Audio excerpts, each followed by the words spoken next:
Hello प्यारे दोस्तों, स्वागत है एक बार फिर से क्रिएटिव कोचिंग क्लासेस के इस यूट्यूब चैनल पर। आ गए हैं आप सबके सामने एक नए वीडियो के साथ। तो पिछली वीडियो आप सब अच्छे तरीके से देखे होंगे, उम्मीद करता हूँ वो वीडियो समझ में भी आई होगी। अब आज हम एक नए टॉपिक पर बात करेंगे जिसका नाम है प्रकाश का परावर्तन। देखो भाई, पीछे हम दर्पण क्या होता है, दर्पण से संबंधित परिभाषाएं, प्रतिबिंब किसे कहते हैं, प्रतिबिंब, दर्पण द्वारा प्रतिबिंब का बनना, और उस पर कुछ सवाल भी आप सबको करवा दिए थे। तो आज हम एक नए टॉपिक पर बात करेंगे भाई, प्रकाश का अपवर्तन किसे कहते। प्रकाश का अपवर्तन क्या होता है, रिफ्रैक्शन ऑफ लाइट।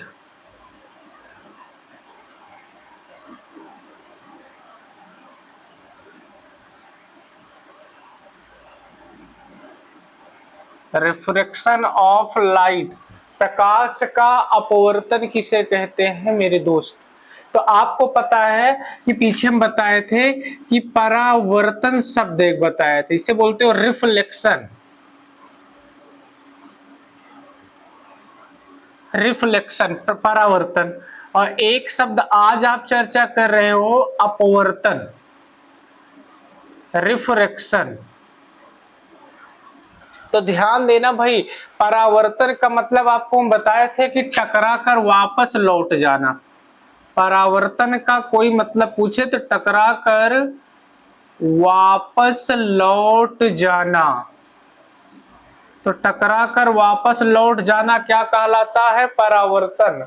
और अपवर्तन क्या होता है, आर पार चले जाना, आर पार चले जाना। ध्यान देना, आर पार चले जाना, इसे क्या बोलेंगे हम लोग, अपवर्तन में। बात समझना, जैसे हम अभी एक कोई न्यूज़पेपर पढ़ रहे हो, न्यूज़पेपर पढ़ रहे हैं, कोई सामने से गेंद फेंक कर मार दिया ऐसे, और गेंद फेंक कर मारेगा ना भाई, तो ध्यान दीजिएगा कि पेपर को फाड़ते हुए हमारे मुंह को तोड़ते हुए निकल जाएगी लगते हुए। तो यहाँ पर गेंद ने क्या किया, गेंद का क्या हुआ है, परावर्तन हुआ कि अपवर्तन, बताओ भाई।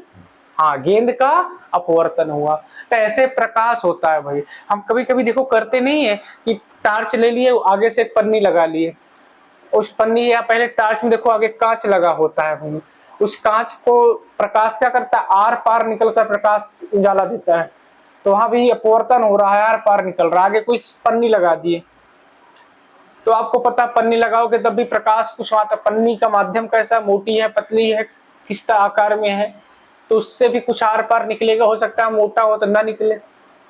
तो बात समझना हमारी भाई कि प्रकाश का अपवर्तन जो होता है, इसका अर्थ होता है मेरे दोस्त कि आर पार निकल जाना। और अपवर्तन के लिए ध्यान दीजिएगा, जो माध्यम होगा वो पारदर्शी होगा, अपारदर्शी नहीं होना चाहिए। अपवर्तन की घटना के लिए माध्यम कैसा होना चाहिए मेरे दोस्त, पारदर्शी, जिसके आर पार देखा जा सके तभी अपवर्तन हो सकता है। अब ध्यान से समझना, इसको अगर हम यहां बनाए तो जैसे मान लीजिए कि कोई पृष्ठ है, समझना मेरे दोस्त, ये क्या है, कोई पृष्ठ तल है या तल, मान लीजिए तल है। अगर हम बीच में, आपको पता क्या खींचते हैं, परावर्तन में पढ़े होगे भाई, इसे क्या बोलते हो, अपवर्तन नहीं, अभिलंब बोल देते हो। अब ये अभिलंब हो गया। अभी बताएं इसमें क्या होता है प्रकाश के अपवर्तन में, कि जब कोई प्रकाश किरण, जैसे मान लो कि भैया कोई माध्यम है, मान लो पहला माध्यम हो गया, ये दूसरा माध्यम हो गया, पहला माध्यम दूसरा माध्यम। जब कोई प्रकाश किरण एक माध्यम से, जैसे मान लो यहां से, याद रखे रहेंगे, एक एक माध्यम से, एक माध्यम से दूसरे माध्यम में प्रवेश करेगी, तो ध्यान देना, चाहे परावर्तन की घटना हो चाहे अपवर्तन की घटना हो मेरे भाई, वो अभिलंब के पास से ही होती है। तो ध्यान देना, इस प्रकाश किरण को तो ऐसे सीधे जाना चाहिए, सीधे निकल जाना चाहिए। लेकिन जब कोई प्रकाश किरण एक माध्यम से दूसरे माध्यम में प्रवेश करती है तो अपने प्रकाशिक मार्ग से विचलित हो जाती है, मतलब सीधा जाना चाहिए था लेकिन अपने मार्ग से थोड़ा मुड़ जाती है, यानी प्रकाशिक मार्ग से विचलित हो जाती है। और इसी घटना को हम लोग क्या कहते हैं, इस घटना को क्या कहते हैं, प्रकाश का अपवर्तन कहते हैं मेरे दोस्त।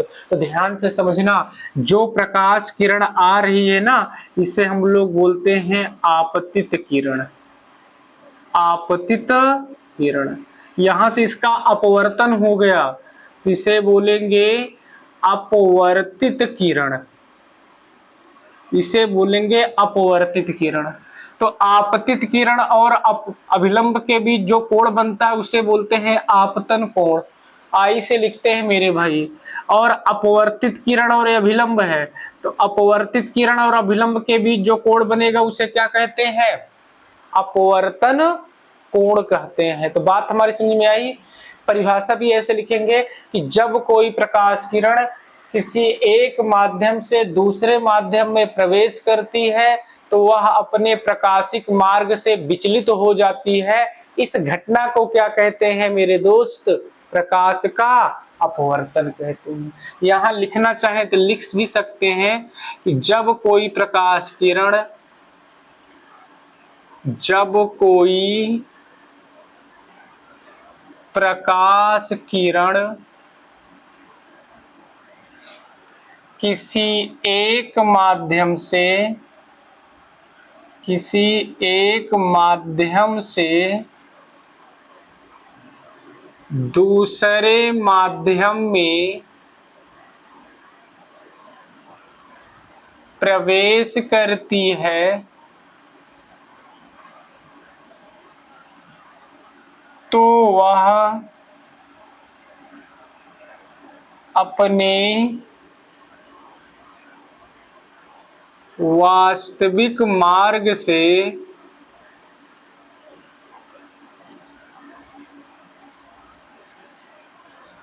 विचलित हो जाती है।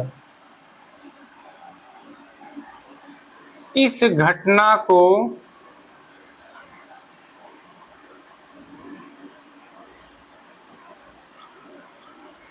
प्रकाश का अपवर्तन कहते हैं। इस घटना को क्या कहते हैं मेरे भाई, प्रकाश का अपवर्तन कहते हैं। तो यहां तक बात उम्मीद करता हूं समझ में आई होगी कि जब कोई प्रकाश किरण किसी एक माध्यम से दूसरे माध्यम में प्रवेश करती है तो वह अपने वास्तविक मार्ग से बोल सकते हो या वह अपने प्रकाशिक मार्ग से विचलित हो जाती है। इस घटना को क्या कहते हैं मेरे भाई, प्रकाश का अपवर्तन कहते हैं। यहां तक बात समझ में आई। चित्र आपके सामने जरूर बनाना, प्रकाश का अपवर्तन आएगा भाई तो उसकी परिभाषा फिर ग्राफ। अब इसके नीचे हम थोड़ा बता देते हैं अपवर्तन के नियम। अपवर्तन के नियम चाहे तो यही कर सकते हो, अलग से यहां करने की जरूरत नहीं है, डाल देंगे हेडिंग हम इसी के नीचे, अपवर्तन के नियम। अब यह अपवर्तन के नियम बोल दें या अपवर्तन की शर्तें बोले, कभी कभी अब एग्जामिनर प्रश्न को घुमा के देने लगे हैं, इस वजह से नियम के स्थान पर शर्तें भी बोल सकते हैं भाई, तो थोड़ा ध्यान देना है। अपवर्तन के दो नियम होते हैं, जैसे परावर्तन के दो नियम थे, ऐसे अपवर्तन के कितने नियम है भाई, दो नियम। तो यहां अगर हम लिख दें अपवर्तन के दो नियम या शर्तें, चाहे नियम बोले या शर्तें हैं, तो अपवर्तन के कितने नियम होते हैं भाई, दो नियम होते हैं। पहला नियम क्या कहता है, सब में एक शब्द जोड़ना कि अपवर्तन की घटना में, अपवर्तन की घटना में, देखो भाई समझना, अपवर्तन की घटना में क्या हो रहा है कि जो आपतित किरण है और अपवर्तित किरण साथ में जो अभिलंब है, तीनों देखो एक ही बिंदु पर है कि नहीं है मेरे भाई। फिर से समझना कि अपवर्तन की घटना में आपको क्या नजर आ रहा है कि आपतित किरण, अपवर्तित किरण और अभिलंब तीनों देखो एक ही बिंदु पर स्थित हैं। तो लिख देंगे अपवर्तन की घटना में आपतित किरण, आपतित किरण, अपवर्तित किरण व अभिलंब तीनों एक ही बिंदु पर स्थित होते हैं, स्थित होते हैं।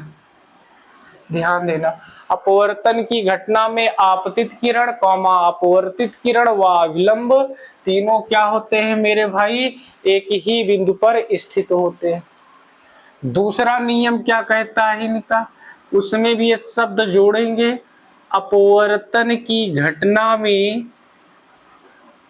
अपवर्तन की घटना में अब देखना क्या है, जो आपतन कोण आई है इसकी ज्या, ज्या मतलब भाई समझना, ज्या शब्द आए तो इसको साइन बोलते हैं, कहीं कोज्या शब्द आता है तो इसे कॉस बोला जाता है, और ज्या कोज्या एक आएगा स्पर्श ज्या,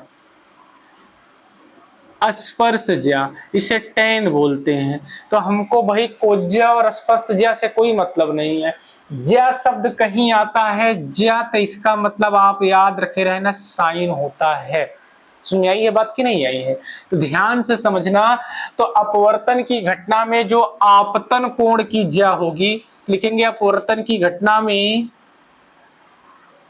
आपतन कोण की ज्या, ज्या का मतलब क्या होता है मेरे दोस्त, साइन, तथा अपवर्तन, अपवर्तन कोण की ज्या, अपवर्तन कोण की ज्या का अनुपात एक नियतांक होता है, एक नियतांक होता है। अपवर्तन की घटना में आपतन कोण की ज्या तथा अपवर्तन कोण की ज्या, ज्या मतलब आपको पता है ना भाई, ज्या का मतलब आएगा साइन, अपवर्तन कोण की ज्या का अनुपात एक नियतांक होता है। इसको ऐसे लिखेंगे, आपतन कोण की ज्या मतलब साइन आई, अनुपात का मतलब बटे, अपवर्तन कोण की ज्या और इनका अनुपात क्या होता है, एक नियतांक होता है मेरे भाई। यही तो आपको बताए कि आपतन कोण की ज्या तथा अपवर्तन कोण की ज्या का अनुपात एक नियतांक होता है। नीचे लिख देंगे इसे ही क्या कहते हो, स्नेल का नियम कहते हैं, इसे ही स्नेल का नियम कहते हैं। तो ध्यान से समझना मेरे दोस्त, जब कभी भी आपसे पूछ लें स्नेल का नियम क्या है, तब भी आप बता सकते हो कि अपवर्तन की घटना में आपतन कोण की ज्या तथा अपवर्तन कोण की ज्या का अनुपात एक नियतांक होता है, यानी साइन आई बपान साइन आर बराबर नियतांक। यही क्या है, स्नेल का नियम है भाई। कभी स्नेल का नियम पूछेंगे तो हम अपवर्तन का दूसरा नियम लिख देंगे, तो इसको आप लोग नोट कर लीजिए। पहले आप प्रकाश के अपवर्तन की परिभाषा, फिर उसके बाद चित्र बनाना होगा, उसके नीचे अपवर्तन के नियम, इसको स्क्रीनशॉट ले लीजिए, फिर चलते हैं आगे।